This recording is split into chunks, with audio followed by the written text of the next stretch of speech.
Hi, I'm Edwin Samuelson, and welcome to the CineFiles. Today is part two, continued from last week, of our Bond extravaganza. Before I begin, I want to introduce our co-host here, Mr. Eric Cohen, our permanent host here. Thank you. Thank you for coming today. Edwin. And to his left, Michael Foltz.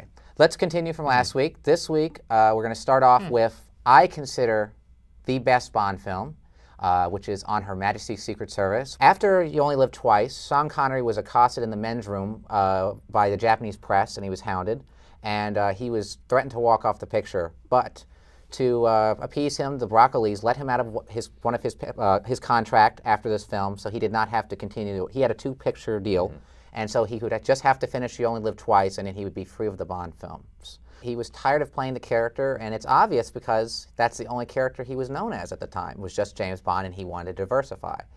But for this film, On Her Majesty's Secret Service, the producers looked and did a huge casting call, looked at 400 people, and chose George Lazenby as the new James Bond.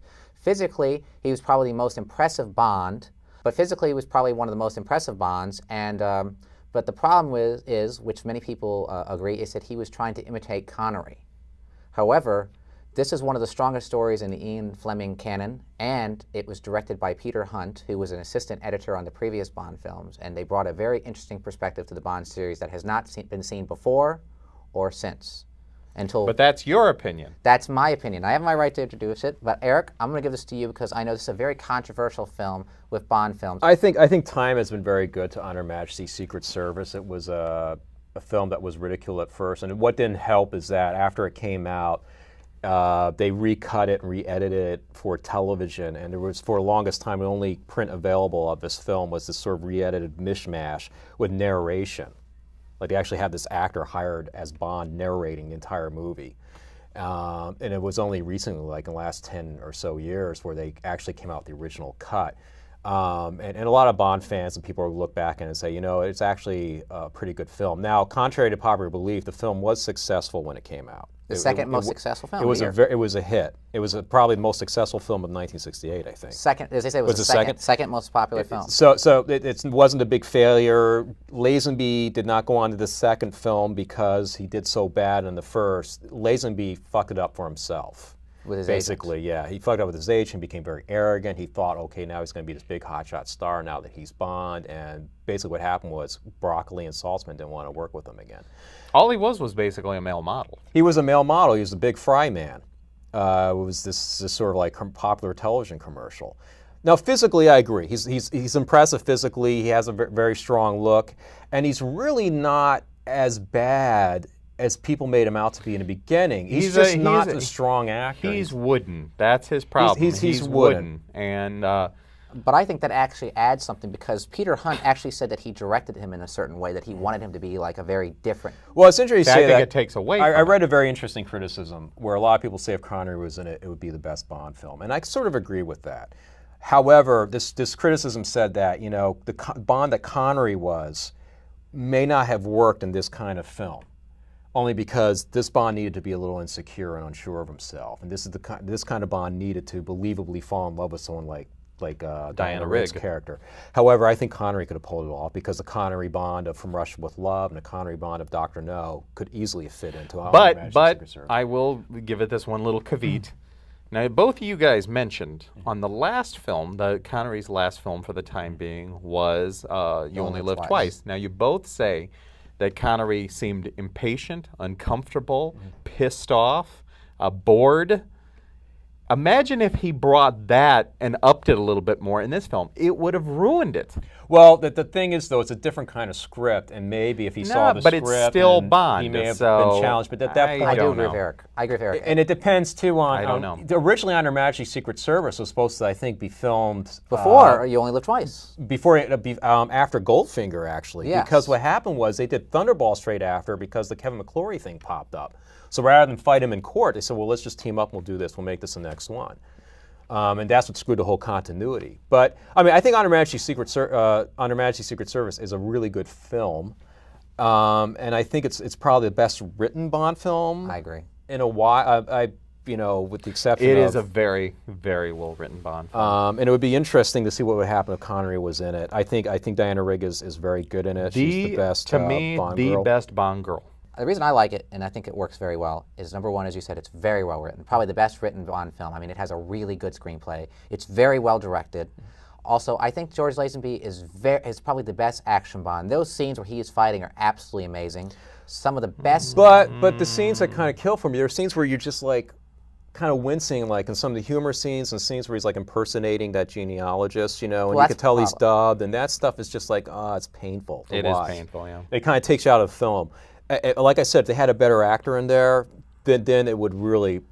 But to give them credit, I blame the producers more for that than George Lazenby, because they should have, changed the character a bit so that he could play it. Hey, I'm not disagreeing with you. I think it's a great movie, and I think that if Connery was in it, it could be. I think you have George Lazenby somewhere in this room. I think he's. Telly Savalas is the best Blofeld. I think. I was just going to say that Telly Savalas no, Telly was Savalas, the best. I think it's the best Blofeld. He's the closest to the closest to the book, right? Exactly. Because once again, he was supposed to be like Red Grant in From Russia with Love. He was supposed to be the physical and mental equal of Bond. And what I like, another thing that I like about the film too, that I like I said, the action is great, especially the ski sequences. The last hour is all the action. It just keeps going and going and going. The toboggan sequence is awesome. So they get first he's on the rail car.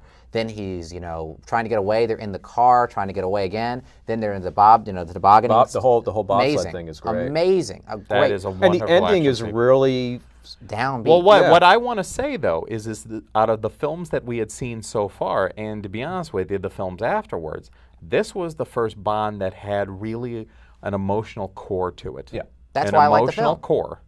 Yeah. And then when you see the ending, the very tragic ending, and then you realize that goes on to explain why Bond might be such a non-committal person when it comes to his female counterparts in these later films, is how deeply this had affected him. Right. Well, agreed. The final thing before we move on to the next one is that, like you said, I think the reason that the film works so well is the emotional core, is the relationship between Bond and the Countess, because you really see that he loves her so much, and it just works. You really feel devastated at the end, and it works so well. Well, actually, it's kind of interesting, though, because Diana Rigg actually hated George Lazenby. That's not true. They said it was a rumor. They said it was never true. George Lazenby said I've it was heard that a exaggerated. couple times. Yeah, I don't know how true that is either. But it didn't their show chemistry on screen. wasn't bad. It wasn't bad. But what's interesting about was their faith in casting Lazenby. She was top billed, not Lazenby, which is sort of interesting how they promoted that film. And as a little kid, I was used to two Bonds, Connery, more. Then when this film came along, as I was watching, and I was very, very young, I don't know, 9, 10 years old, something like that. As I'm watching, I kept going, all right, Bond's going to appear any moment now. He's going to appear any moment. Sometime we're going to see Bond. I don't know who this other guy is, but sometime we're going to see Bond. And the film's almost over. I'm like, Bond's got to show up at some point. And the whole time I'm thinking this guy is impersonating Bond, and the real Bond's going to show up. That was the criticism of the film, that he was impersonating Sean Connery. Yeah. It's my favorite Bond film, even though it doesn't have Sean Connery. If he was in it, I think everyone would agree it probably would be the best Bond film. The one thing that I think we all can agree on is it has probably the best musical score in the Bond series, with the John Barry theme. It's got a wonderful song with Louis Armstrong. Soundtrack. And which was his last work before he died. You won't, yeah. We have all the time in the world. The beautiful song and beautiful film. It deserves a rediscovery by fans. All right. Well, after On Her Majesty's Secret Service fiasco, the producers, the studio wanted Sean Connery back at any cost, and so they gave him at the time an unheard sum of $1.4 million. It was a last-minute effort. Yep. Too, because we could have had what would have been the first American cast as James Bond, who was John Gavin. John Gavin was signed to play Bond. And the producers, not the Bond producers, not Broccoli or Saltzman, but one of the guys behind United Artists actually made a bid for Connery in the last second. And so they had to give John Gavin sort of a sympathy. And John Gavin is from Psycho, just in case you guys don't know. John Gavin he played Caesar in Spartacus, But John Gavin could have been James Bond. But Sean Connery came back, hairpiece and all. Took $1.4 million, and he got 2 films of his choice to be made. One of which was, I believe, I cannot think of it. It's a great film by Sidney Lumet, very good little detective film. The Offense? Yes. The Offense is phenomenal. A phenomenal film, and another film. But and he donated his entire salary to the Scottish charities, and he decided to do the film as a fun, venture a goodbye to the Bond films, which at the time, I guess you could say, was sincere, but he did reprise his role years later. Diamonds Forever, great theme song, but it's considered by many, not myself, to be a very weak film in the Bond canon. Mike, I'm going to give this to you because you probably are the most opinionated about this one. Well, not so much. It's, I think without bringing in Never Say Never Again, which we'll mention later, of course, but I thought it was the weakest out of the Connerys, definitely the weakest. There were some elements in there that just threw me off. But then there's other elements where it's not so bad, like some of the camp works. It's a very campy Bond. It's probably the most campy Sean Connery. It's the most it's campy a Roger out of Moore Connerys. film starring Sean Connery. I mean, that's basically Exactly. what it is. For instance, Mr. Kidd and Mr. Went. Crispin Glover's father is one of the Bond villains. Bruce Glover. And they're actually very effective. I like them. I like them as villains. They're completely ridiculous, but they are fun. They are fun. And like Eric said, you expect them to be in a Roger Moore film. They're a lot of fun. I had a lot of problems with Jimmy Dean in the film. It's very, very strange because the Pork Sausage King shows up. I like at the his end of the sausage, and film. I like him in the movie. I thought he was a lot of fun. Very, very strange. But I thought he was good in the movie because he's supposed to play this unorthodox. What I redneck like character. about Diamonds Are Forever is Connery coming.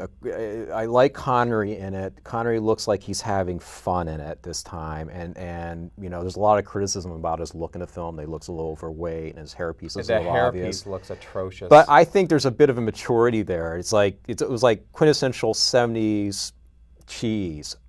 What I didn't like about the film is that not once does he seem to be in any danger. That is true. That is true.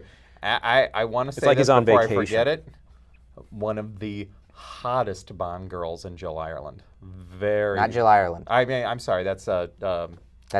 That's Chuck Bronson's wife. yeah, that's Chuck Bronson's. Jill St. St. John. Jill St. John. Mrs. Oh Wagner. my God, she was so hot. This is And- more like a Matt Helm movie. Yeah. Actually. The only thing disappointing about Jill St. John is the fact that she had an affair with Henry Kissinger, which I just will never understand. Well, let's not get into that. That's a different show. But He could have been a great Bond villain. Yes, Henry he could have. Kissinger. But Mr. Bond. of all the James Bond, Sean Connery Bonds, this is probably the one I revisit the most because I think it's the most fun. I don't think it's the best film. I'm not going to kid you about it, but I have a real good time with it. It's really fun. In fact, like you said, he looks like he's on vacation. If you look at him in the beginning of the movie, he's wearing a vacation gear in the opening segment, the little teaser segment.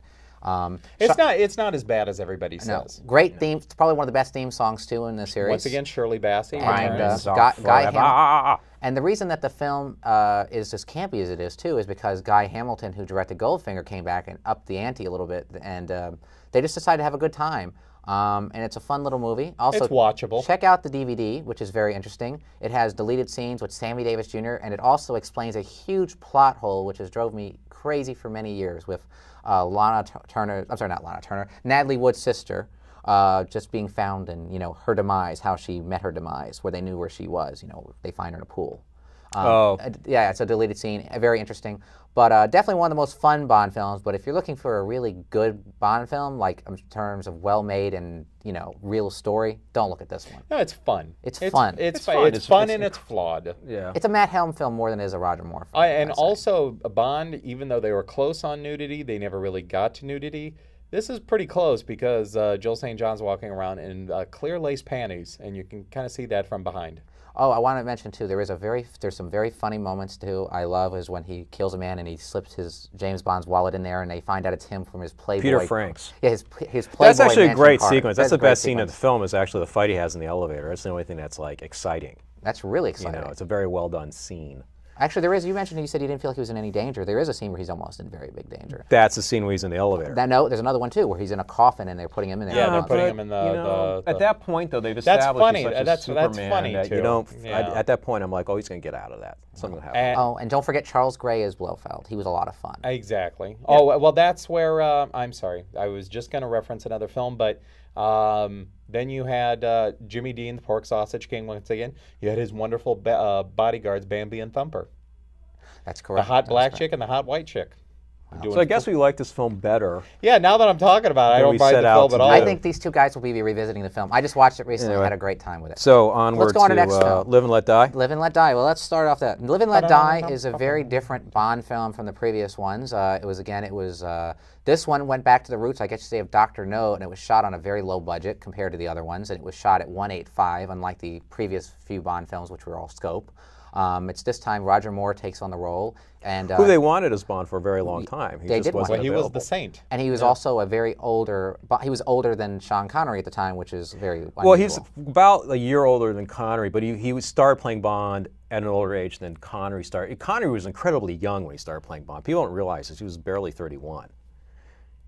When Connery started playing Bond in Dr. No, he was like 31 years old, which I find incredible. Yeah, And George Lazenby was like 29. he was the youngest Bond at the time. But I think that's good, though, if you can find an actor that's young that can play that maturity, because I think you start off on the wrong foot by casting an older actor. you run out of time. You run out of time. But exactly. Roger Moore started playing the part like 41 or something like that. I thought he was 37. No, he was in his 40s. Really? Because he turned 50 when he did He does Spy Who look. Loved Me. Well, in Live and Let Die, he does look younger than 41. He No, does. I mean, he looks good. He looks looks better okay. in his earlier Bond films than his I later mean, ones, most but I definitely. think the one reason why he was probably looked at for Bond for a while is he proved his mettle with the Saint and he proved his mettle with the Persuaders. Well, the reason they wanted him is that he was supposedly. You can correct me. Ian Fleming's version he was a very connoisseur of fine wines and a really classy guy. And Roger Moore had that. Like you said, Sean Connery was more of a street tough guy, even though he did. Well, do this the irony well. was that Connery was actually closer to Ian Fleming's concept than Fleming was willing to admit. I mean, if you read the books, Bond isn't a gourmand. There's things that he's picky about. He's a bit of a compulsive obsessive, in terms of what he likes to eat for breakfast and stuff like that. But he's not a gourmand. He may not be an expert on fine wines and stuff like that. But Roger Moore fit the role of what Bond was part of the tradition of the English gentleman hero kind of concept, and that's why they always wanted to go back to Moore. He kind of fit that kind of dashing kind of. Well, I'm going to go on record with this. The Live and Let Die is probably one of the better films in the Roger Moore canon, even though it's probably one of Roger Moore's weaker performances. Roger Moore, The Clash wrote a song about him, rightfully entitled One Emotion, with his eyebrow, and I happen to agree. The Live and Let Die has Once again, elements. that's your opinion. Let me finish. I don't interrupt you. Let me finish. You can comment after me. You're not the boss of me. Yes, I am. No, you're not. Live and Let Die takes a lot of elements from the very popular films at the time, the blaxploitation films, and adds them into it. In fact, he goes I was going to say America. James Bond meets blaxploitation. It is. He goes to Harlem and he goes. But it works. I like seeing Jeffrey Holder as the bad guy and the great. His demise is awesome. Excellent. I think for in a while, like a lot of the villains and characters in it are more memorable than they've been in a while. In a Bond Kananga. film. I actually think I didn't it is think one of Roger Yappi Kotto Moore's was- best too. Yeah. I Yappi Kotto was I didn't great. think Yappi Kotto was as good as the other characters. I love Julius Harris, with his metal hand. I thought he was He terrific. was Yeah, great, no, I wonderful. like those little bizarre. It's like you said, they had the bizarre touches in Diamonds Are Forever, but this time it worked. Whisper. I really didn't, and that's another thing too. Was that Gloria Henry? I didn't care for her as a Bond girl. I thought she was one of the weaker because she felt like she was reading her car. She just seemed a little hysterical all the time, and her Yeah, act she's a little wasn't the annoying. best actress and her in the role was world. to scream a lot and be annoying. She's Jane much better in Seymour, Black very, Caesar. very good. Jane What was Seymour's she, 22, 23? gorgeous in this film. She's really hot. And probably with the most famous title song at the time because it got nominated for an Oscar by Paul McCartney in The Wings, Yeah, Live and Let Die, which exactly. covered Great by song. Guns N' Roses and ruined by that. But But you- I hate that Pepper. What's his name? Sheriff Pepper. What's his Clifton name? James. R.J. Pepper. Or R.W. Pepper, I'm sorry. R.W. Pepper. God, I hate that. That's a See, I stupid like it. character. I thought that it's was like suddenly funny. becomes Smoking the Bandit. Yeah, it was an odd little touch, but Before for some Smoking reason the I Bandit. didn't mind it. And, like him getting on the CB going, there's black Russians. I mean, it's kind of funny. I mean, but for some reason to me, it kind of fit in. And when you're Well, I'll give you that, but it makes more sense than putting him in the next film we're going to talk Yes. about. Hold on, I'm not through with this because Live sorry. and Let Die is my favorite Roger Moore film. I absolutely adore it, and the reason why is I absolutely love the villains. The villains made this one from the top, like you mentioned, Jeffrey Holder.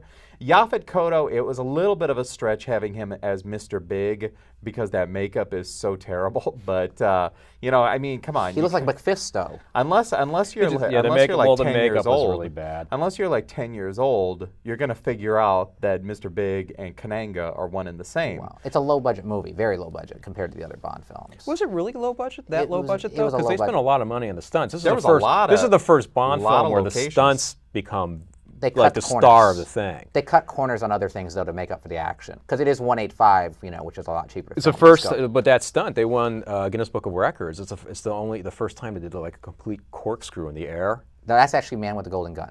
Oh, is that Man to go? I take that back. Sorry. Yes. Interesting little tidbit that you'll see off the documentary when they take Bond to the alligator farm. Kananga, the man. And Kananga's alligator farm, and they put him on there, that they actually had a stuntman jumping on live alligators where Bond does that. He was actually the guy who owns the alligator farm. And he did it yeah, 3 times. and yes, and the man that owned Right. the man that owned the alligator farm was named George Kananga, and he used to have a lion that patrolled the grounds, That's a awesome. real live lion, until the alligators ate the lion. An interesting introduction of the Roger Moore character of James Bond, I would say. He didn't quite get the Roger Moore character. He was still trying to be a little bit Sean It's Connery. very rough around It's the edges. weird, He yeah. didn't find The himself. best theme song by Lulu. He did not find. Man with the Golden Gun, you mean? Well, Yes. that'll be next, but he didn't really find his footing until later Bond films, I think. But this was an interesting introduction. Man with the Golden Gun's an interesting film. Now, Man with the Golden Gun, which will be the next film, a great song, as you mentioned, by Lulu. It's not my a great favorite. Bond film, but there's moments in it where it's like, there are moments like you know, Roger Moore is kind of a bastard, kind of like Connery was in Dr. No, where he slaps people over, and slaps a woman around to get what he needs and stuff like that. I think the ending is just so weak. I mean, I love the idea of Christopher Lee being a Bond villain, and I love the idea of this guy that's the greatest assassin in the world, and how Bond's fooled into thinking that this guy is out to get him, but it turns out he's been tricked into.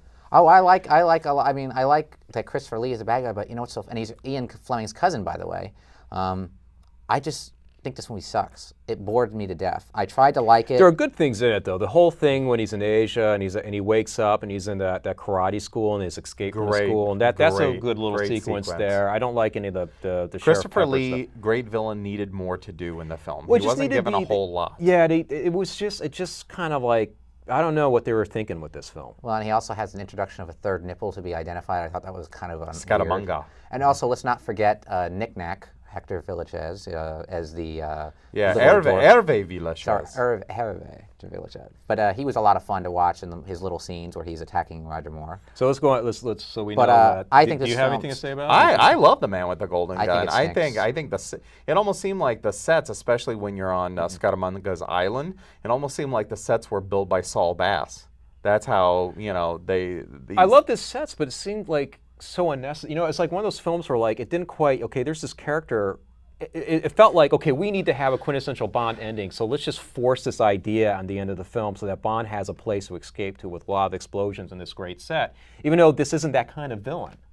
You know, it's compelling enough that he's the world's greatest assassin. well, yeah, to make the laser cannon, Right. and the explosions, And it just and seemed like they everything. just force all these things on it just to justify that kind of ending. I love the hunt. I love the hunter and the prey, and how that is reversed. I do like that quite a bit. I like the idea of the Golden Gun. I mean, I think and having Maude Adams, great Bond girl, even they killed her off in the other one. What's her name? The Peter.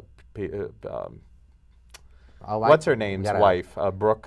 Brick Eklund, who's Britt probably the Eklund. most annoying woman on Not the great. planet. Not great as. Well, we only got a couple minutes left, but I want to say Man with the Golden Gun is not high on my list of priorities. I'm not a fan of the next film either, but it's considered by many to be a really good one, and it's The Spy Who Loved Me. After the successes of the other 2 films with Roger Moore, which is The Live and Let Die and The Man with the Golden Gun, they decided to spend a lot of money, and they did a huge super deluxe big budget movie, which was The Spy Who Loved Me, and returning was Lewis Gilbert from You Only Live Twice. The only problem is they didn't have a script until like 2 weeks before they started shooting. And it shows. And Because Anthony Burgess wrote a script. You know, all these guys were hired to write a script. But I think it's technically it's the best Roger Moore one. I wouldn't necessarily say it's my favorite Roger Moore one. Now, why do you say it's the best?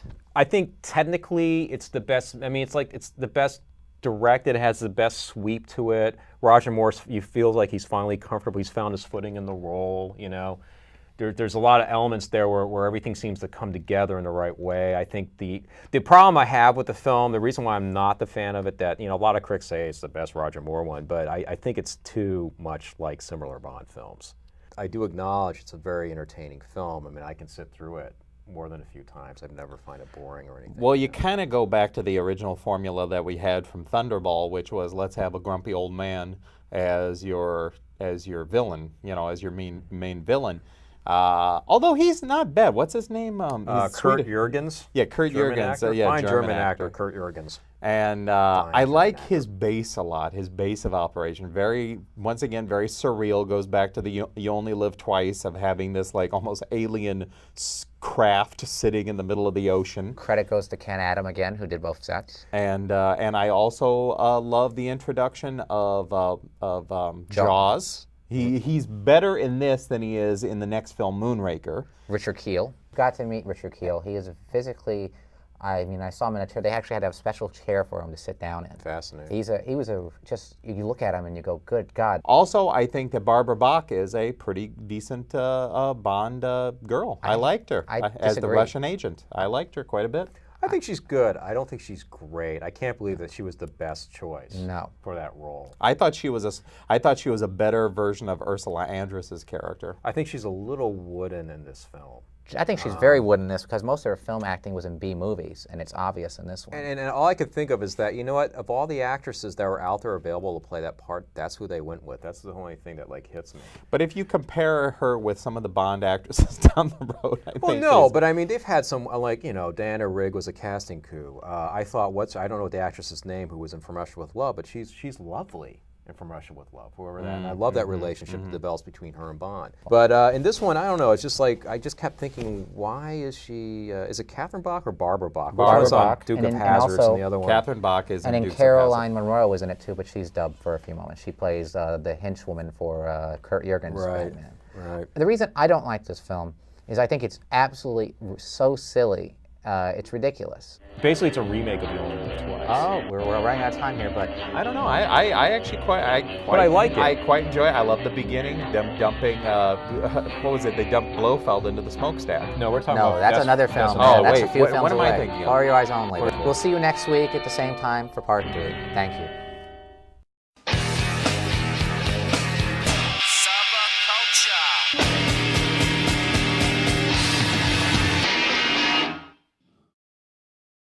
Became very arrogant. He thought, okay, now he's going to be this big hotshot star now that he's Bond. And basically what happened was Broccoli and Saltzman didn't want to work with him again. All he was basically a male model. He was a male model. He was a big fry man. It was this sort of like popular television commercial. Now, physically, I agree. He's impressive physically. He has a very strong look.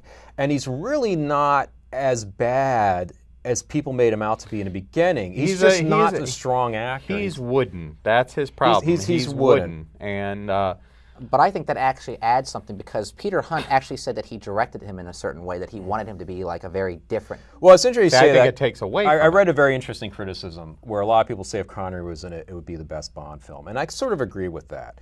However, this criticism said that, the Bond that For this film, on Her Majesty's Secret Service, the producers looked and did a huge casting call, looked at 400 people, and chose George Lazenby as the new James Bond.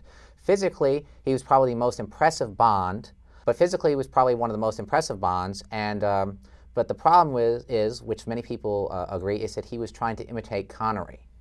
However, this is one of the strongest stories in the Ian Fleming canon, and it was directed by Peter Hunt, who was an assistant editor on the previous Bond films, and they brought a very interesting perspective to the Bond series that has not been seen before or since. But that's your opinion. That's my opinion. I have my right to introduce it, but Eric, I'm going to give this to you because I know this is a very controversial film with Bond films. I think time has been very good to honor Majesty's Secret Service. It was a film that was ridiculed at first, and what didn't help is that after it came out, they recut it and re-edited it for television, and there was, for the longest time, the only print available of this film was this sort of re-edited mishmash with narration. Like they actually had this actor hired as Bond narrating the entire movie. And it was only recently, like in the last 10 or so years, where they actually came out with the original cut. And a lot of Bond fans and people look back and say, you know, it's actually a pretty good film. Now, contrary to popular belief, the film was successful when it came out. The second most successful film. It was a hit. It was probably the most successful film of 1968, I think. Second, as they say, it was the second most popular film. So it wasn't a big failure. Lazenby did not go on to the second film because he did so bad in the first. Lazenby fucked it up for himself. With his basically, agent. yeah, he fucked up with his agent.